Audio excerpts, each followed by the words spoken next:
À 7h moins le quart, Europe 1 vous répond. Thomas Soto. Un court instant d'affolement hier matin en Charente-Maritime où la terre a donc tremblé. Il était alors 8h46.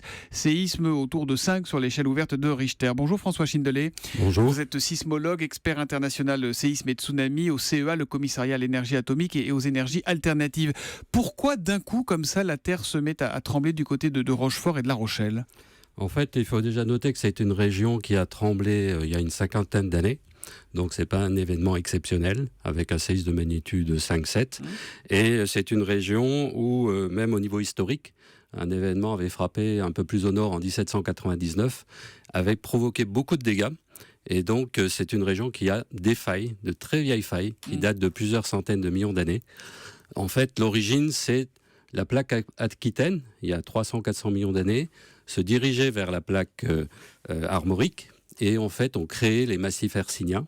D'accord. Et lors de ce mouvement, donc c'était une frontière de plaques à l'époque, je précise bien à l'époque, il y a des failles qui se sont créées et ces failles se rejouent de temps à autre. Mais le séisme qui a joué donc hier, c'est un tout petit morceau d'une faille qui a bougé, qui fait quelques kilomètres de côté et qui a bougé de 5 à 10 cm. Donc c'est ça fait beaucoup quand même, non ? 5 à 10 cm, non ? C'est pas beaucoup. Séisme par rapport au séisme, par exemple, de Colombie, c'est plusieurs mètres qui ont bougé pour un événement de magnitude 8. Alors, difficile de savoir si c'est un séisme de 5 ou de 5,2 sur l'échelle ouverte de Richter. Comment se fait-il qu'on ne connaisse pas exactement la magnitude ? En fait, il y a plusieurs calculs de magnitude, parce qu'en fait, on regarde pour calculer la magnitude, on utilise les ondes sismiques qui sont enregistrées par des instruments qui sont essentiellement des sismomètres, et il y a plusieurs formules. Pour vous, côté journaliste, on parle de la magnitude de Richter. Nous, les sismologues, on a plusieurs méthodes, et finalement, on a des précisions en fonction du nombre de stations qui sont positionnées proches de la source. D'accord. Et des analyses a posteriori avec des stations qui ne sont pas en temps réel, qui nous permettent d'avoir des mesures encore plus précises. Bon, mais dans les deux cas, 5 ou 5,2, c'est fort, c'est beaucoup ou pas ? C'est modéré, en fait, c'est un événement considéré modéré par rapport à des très forts séismes. Mais pour la région, à nouveau, c'est un séisme qui est tout à fait possible. Est-ce que ça peut être le signe annonciateur d'un séisme plus important, je ne sais pas, dans les prochains jours, les prochaines semaines ou les prochaines années ? Dans cette région, non. A priori, c'est pas un séisme précurseur. Par contre, il peut être suivi de répliques de magnitude 3, 4, dont certains pourraient être ressentis. Tout à fait. Quelles sont les zones de séisme en France ? On parle souvent de Nice. Les deux grandes zones sismiques en France sont les Pyrénées et les Alpes, où là on a ce qu'on appelle une sismicité moyenne, où on pourrait avoir des séismes de magnitude 6, et même un peu supérieure. Et aussi la 6, zone... pour nous aider à comprendre, ça peut être un big one, comme on dit, ou pas ? Non, les big ones, c'est à partir de 7, à part s'il est situé sous une ville. Il est vrai, très superficiel, et dans ces cas-là, on peut avoir des dégâts, mais c'est quand même pas un big one. Il peut y avoir des cheminées qui vont tomber, il peut y avoir des lasures dans les différentes maisons, mais c'est pas un big one comme ce qu'on s'attend. C'est pas le Népal l'an dernier pas du tout. Des magnitudes 7 à 7,5, on s'attend pas du tout en territoire métropolitain. Je parle bien de la métropole. Il y a des normes antisismiques pour les immeubles, les habitations en France ou pas ? Bien sûr.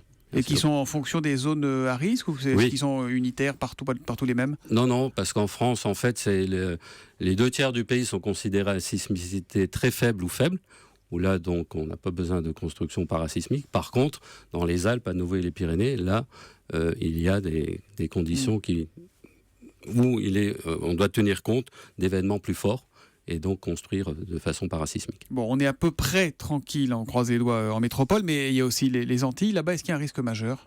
Oui, Guadeloupe, Martinique, parce qu'en fait, ces îles sont situées au-dessus d'une zone de subduction, où là, on peut avoir des séismes de magnitude... Redites-nous, une zone de subduction, c'est qu'il y a une plaque qui est passée par-dessus l'autre, c'est ça ? Plus lourde qui passe en dessous d'une autre, et où se créent d'ailleurs les volcans.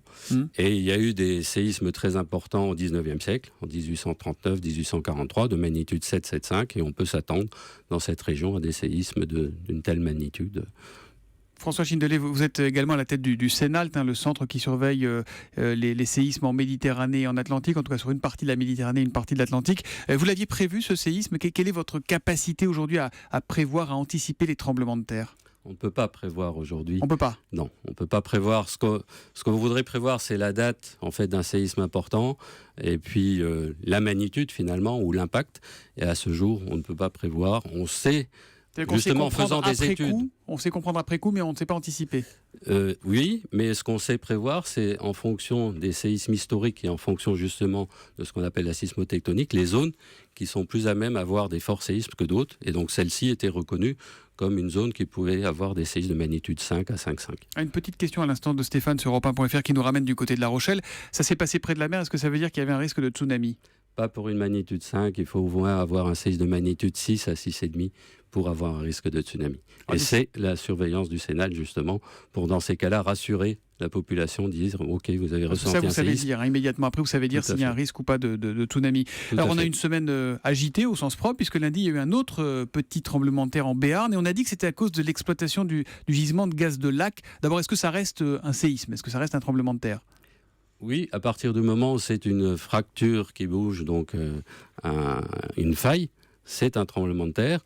Après, au niveau étude précise de cet événement, il faudra aussi étudier d'autres sources et vérifier que c'est bien un séisme tectonique et non pas un coup de toit qui pourrait avoir lieu dans cette zone. Alors là, on a un tout à l'instant d'Isabelle Mirocha, pareil, un forage partout sur la planète, dont gaz de schiste, pétrole, gaz, etc.